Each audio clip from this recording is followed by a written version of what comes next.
The following content maintains highly effective rhetorical techniques, such as an introduction that prioritizes trust, resolution of misunderstandings, delivery of the core message, provision of safeguards, and an emotional conclusion based on ritual, while the choice of words, sentence structure, imagery, and style of expression are completely original. The beverage in the cup is so vivid that it appears unreal. Like a blend of stained glass and evening sunlight, its deep crimson hue and intense taste on the tongue suggest to the viewer that it possesses some powerful efficacy. And because of this powerful effect, people have attached all sorts of stories to it. They say it has purifying effects, healing properties, and can cure illnesses that even medicine cannot treat. They even claim it can replace a medicine cabinet full of drugs and multiple specialists. However, when so many promises are attached to something, I believe a degree of caution is necessary. This is because some claims are simply foolish, while others can be dangerous. It is important to recognize the difference before a simple cup of tea is glorified into something entirely different from its original purpose. So let me be honest with you. I am not here to sell you unrealistic fantasies, nor am I trying to tell you that flowers possess some secret power the world hides. In particular, I am not trying to persuade you to disregard proper medical care. If you have high blood pressure, heart issues, medications you are taking, or any other problems that require medical attention, those are matters you should discuss with Dr. John, not with me, a stranger on the internet. Or a bright red drink. We can examine relevant research findings. We can discuss what is promising, what is exaggerated, and what remains uncertain. However, we are not going to play the game of disguising a common beverage as a miracle drink. This is because people seek miracles when they are gripped by fear, and those gripped by fear deserve something better than marketing. Now that we have clarified this point, let me give you a brief explanation before we delve into it in earnest. Hibiscus tea is not a far-fetched story. However, it is not a magic tea either. It is a tangy and pleasant caffeine-free beverage. While there is some basis for one major health benefit, many of the others are exaggerated. This is the honest truth about hibiscus tea. If you are expecting unrealistic promises, I will disappoint you. However, if you wanted the unvarnished truth, that disappointment might actually be beneficial. Whenever a food or herb becomes trendy, the internet spreads it in the exact same way. When actual effects are discovered, they are exaggerated. Trivial findings are disguised as grandiose claims, and careful sentences become sensational headlines. Before long, simply typing the name into a search bar brings people to claims that it heals, purifies, detoxifies, restores, dissolves, cures diseases, strengthens, restores, balances, revitalizes, and supports almost every organ. And that list always grows in only one direction. No one advocates for moderation. No one puts the phrase "a feel-good drink with limited but interesting evidence" on a flashy label. The internet does not speak that way. The internet emphasizes the absolute. Because the absolute sells well now, let's set aside the absolute facts one by one. Hibiscus tea cannot replace the treatment of high blood pressure. It is not a wise solution for infections, nor is it a cure for cancer. It is not a basic weight loss secret, nor is it a license to ignore symptoms that require a doctor's consultation. If someone hears the word natural and thinks they can safely manage it at home, the leap between these two ideas can cause serious problems. I want to prevent exactly that kind of leap. Just because a plant is beneficial does not mean it has limits. Just because tea tastes good does not mean it can be a solution to a serious problem. These two things can be true simultaneously. The reason hibiscus keeps appearing in these conversations is as follows. There is a reality hidden beneath the noise. If there is even a single tangible basis for an argument, people tend to build a castle upon that single brick. The most well-supported element is blood pressure. It is not cured, nor is it reversed, nor is it normalized simply because it is high. In some people, under certain circumstances, blood pressure merely decreases, albeit slightly. This is the version that survives when confronted with actual evidence. The effect is not dramatic. It is not the kind of effect that makes you throw a vial of pills in the trash and declare you have been reborn. It is closer to a slight stimulus than salvation. However, if you understand what the stimulus is and what it is not, that stimulus can still be meaningful. It is precisely at this point that the internet often makes a wrong judgment. This is because people assume problem solved, simply upon hearing that they can lower their blood pressure.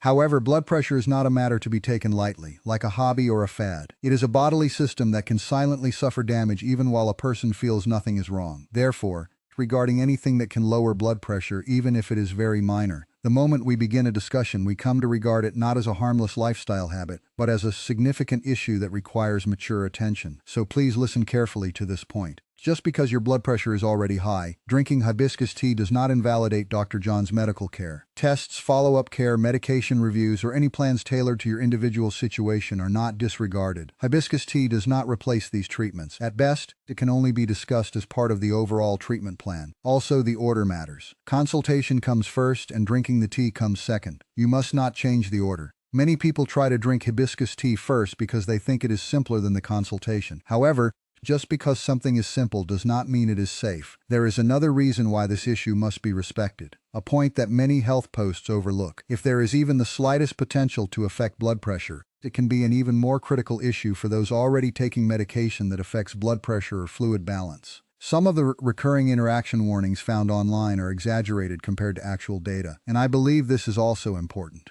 I do not want to replace one exaggerated claim with another, but neither do I want to dismiss this issue as trivial. If you are taking blood pressure medication, diuretics, or similar drugs, do not try to reassure yourself by relying on the opinions of others. The wise course of action is to ask Dr. John directly whether regularly consuming hibiscus interacts with your medications. This single sentence is worth far more than countless reviews found online. If your blood pressure is on the lower side, that is also important. People talk as if low is always good, but our bodies do not operate according to slogans. What helps one person may cause dizziness, lethargy, vertigo, or instability in another. Our bodies are not decided by votes. They are meant to maintain balance, and when balance is a critical issue, it is not right to act rashly, simply because a bottle or packaging says herb. Now that I have spoken so cautiously, some might question whether it is worth the effort to drink hibiscus tea. However, I believe it is worth it, provided, of course, that you put the tea back in its proper place. Hibiscus tea's proper place is not the throne but the kitchen. First of all, hibiscus tea is a very delicious beverage. It may sound trivial, but small things have a surprisingly big impact on life. The zesty, refreshing taste that cleanses the palate is superb. It is that very bright and crisp taste that people look for in sodas, juices, energy drinks, and beverages with labels so complicated they are hard to read. However, hibiscus tea allows you to fully enjoy the taste and the ritual of drinking tea without such hassle. The reason many health advice fails is that it demands people live as if trapped in a vacuum. It says don't crave sweets, don't crave interesting things, don't crave a simple ritual to end the day. People might be able to do that for a week, or at most 2, but eventually, they return to what truly satisfies them. A better strategy is not always to subtract something. Sometimes substitution can be more effective. Sometimes the question, what is it that allows me to get enough of what I want without leading me to places I don't want to go, can be wiser than, how can I stop the urge to crave something? In this sense, hibiscus is useful before it is medicinal. It serves as an answer to the ordinary human desire for something cold and refreshing in the afternoon or something warm and flavorful after dinner. It may not sound as glamorous as a story about a miracle, but I believe it has a much more powerful effect in real life. Most people do not get into trouble by failing a grand test of self-discipline. It happens because small habits accumulate one by one, like a cup of sweet drink, a late-night snack, or a bottle of beverage you unconsciously refill simply because it is nearby and tasty, or because the day has been long. If hibiscus tea serves as the catalyst for creating those very small habits, it is a very practical help. It is not a dramatic change or a grand event worthy of headlines, but rather a positive effect that quietly builds up. Therefore, I do not believe the most honest claim about this tea is that it changes your life. The honest claim is that it might make it easier to repeat 1 or 2 better choices. If you understand health in this way, you will not be swayed by exaggerated advertisements. Instead of expecting miraculous results, you will focus more on what you can actually put into practice. A pleasant habit is better than a resolution made under duress. And a good habit that naturally blends into daily life is far more effective than a grandiose plan that ends in failure. Hibiscus has another advantage that is far more significant than people realize. Its rich flavor that satisfies all 5 senses. Its color has a strong presence, and its taste is distinct. Even without added sweetness, it gives the feeling of truly enjoying something rather than simply avoiding it. This difference is crucial for maintaining dietary habits. If a healthy alternative food is bland, forced, and lacks enjoyment, most people will give it up. However, if that alternative food is unique and distinctive, people are more likely to continue enjoying it. Hibiscus possesses just that kind of distinctiveness. I am well aware that there are many people who no longer want to hear nagging about sugar. What they need is an alternative they can enjoy without feeling burdened, without disliking it. They need a beverage that offers a special feeling without feeling like a dessert, and one that is easy to hold and drink when the housework is finished. In that sense, hibiscus is far better than the fancy drinks on the market that pretend to be healthy but actually taste as sweet as candy. I believe a more profound story begins here. After all, the tea itself is only half the story. The other half is the ritual surrounding it. There is a reason why countless households and cultures enjoy a warm beverage at the end of a long day. It is not because every tea leaf has medicinal properties, nor because every grandmother knows hidden pharmacology. It is simply because repetition trains the nervous system. Drinking a familiar cup of tea at a familiar time plays an important role that no media mentions. It teaches the body when to relax. There were people around me who lived this way without formulating any theories. They did not use terms like cortisol, circadian rhythms, or nervous system regulation. If they had used such terms, I would have laughed. What they knew was simpler and perhaps wiser. They understood that if you eat warm food, sit in a kitchen at the same time under soft lighting after cooking, your body eventually learns that message. That message was not simply in the ingredients. The message was precisely, at this very moment there is nowhere else to be. This is precisely where modern health advice misses the point. Chasing only active ingredients while overlooking active habits and merely asking which molecules did what. It skips over the question of what patterns ultimately make a person more stable, calm, and less irritable. However, a cup of coffee can be a signal. A signal can become a rhythm, and a rhythm that repeats over months or years can have a far greater effect than the hyped-up health supplements delivered by the mail. So, if you are going to drink hibiscus tea, I hope you use it for more practical purposes rather than thinking of it as a talisman. For example, instead of drinking 2 sugary drinks for an afternoon snack or reaching for a snack after dinner, use it in the evening as a signal that work is done and your body is starting to relax. This approach might sound a bit unusual to post on social media, but it is based on realistic habits, not fantasies. Yes, it is certainly fine to drink it cold with ice in warm weather. After all, not every beverage has meaning only when it is steaming hot. What matters is consistency, not performance. It is about creating repeatable moments that the body begins to recognize. Utility does not stem from a single experiment, but from patterns that are repeated frequently enough to hold meaning. Now, let's discuss the market situation surrounding this tea. This serves as a prime example of how health information is distorted. The unvarnished truth about hibiscus is not particularly profitable. Sentences like a sweet and sour drink, research suggests it may help slightly with blood pressure, but consult a doctor if you are taking medication, are not suitable for promoting sales. However, phrases such as detoxification, fat breakdown, metabolism boost, blood purification, inflammation relief, and an ancient flower that transforms lives can be prominently displayed on product labels and sold in capsule form at a price that could never be justified for a simple food ingredient. This is exactly how inflation occurs. It is not because every claim is exaggerated and twists a villain's mustache, but because the economy rewards exaggerated claims more than balanced ones. Prudent arguments are difficult to translate into money, but exaggerated claims generate revenue. And when enough exaggerated claims are repeated, they begin to sound like common sense. Then the person simply repeating the claim may not even realize they are deceiving others. They will think they are sharing health information. Meanwhile, that information drifts further and further away from actual evidence. This is precisely why the most valuable skill in the field of well-being today is not simply knowing one more ingredient. True value lies in learning to respect scale. It is learning the difference between interesting and proven, between something that might be slightly helpful and something that can change the course of a disease, and between foods safe for many people and things suitable for specific individuals in specific disease situations. Once you can physically feel these differences, half of the internet will lose the power to lead you astray. If someone asks whether hibiscus tea is good for the body, I believe it is more appropriate to answer by asking what is it good for compared to what and in what situations is it good, rather than giving a definitive yes or no. If the alternative is drinking a bottle of sugar 3 times a week in the afternoon, hibiscus tea could be an excellent choice. However, if the alternative is drinking hibiscus tea instead of medical treatment when blood pressure is uncontrolled, it is not good at all. The answer depends on the situation. Wisdom lies within the situation. Marketing dislikes situations because they slow down the speed of sales. I believe it is important to be honest about one's taste. Not everything beneficial needs to suit everyone's palate. Some people may immediately like sour flavors, while others might find them a bit tart at first. That is okay. Taste can be trained, but you should not try to force a change. If you want to add a little sweetness, do so and gradually reduce it. If you prefer eating cold, try that. If you enjoy pairing your food with citrus fruits, that is not morally wrong either. The goal is not to prove that you are frugal, but to develop a healthier palate that you can actually maintain. And if you try something and decide it doesn't suit you, that is also useful information. Health is not a religion to pretend to be. There is no need to praise every good choice simply because it is okay. The key to cool-headed thinking is leaving room to accept reality. Reality includes personal preferences, habits, budget, daily routine, medications taken, sleep, stress, and the countless trivial facts of a person's life that no viral post can perfectly explain. However, if you like it and Dr. John says there is no problem with you using it regularly, I think it can rightfully find its place. It is not a cure-all, nor is it a symbol of a better life.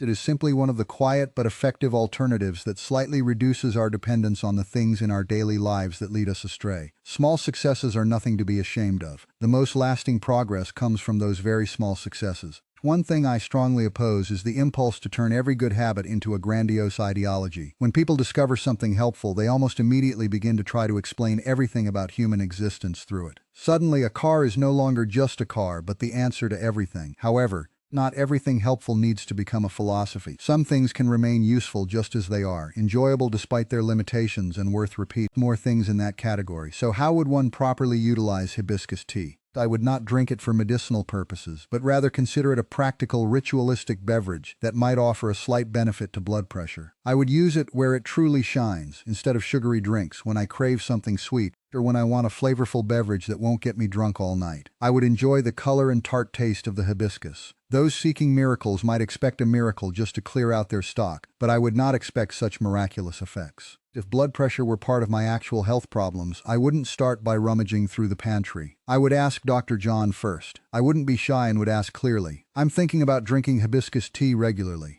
Would that be okay for my situation and the medications I'm taking?" This concise sentence holds more wisdom than 20 passionate videos. This is because the question is specific, responsible, and acknowledges that every body is different and medicine varies depending on the situation. This is the exact opposite of a magical mindset.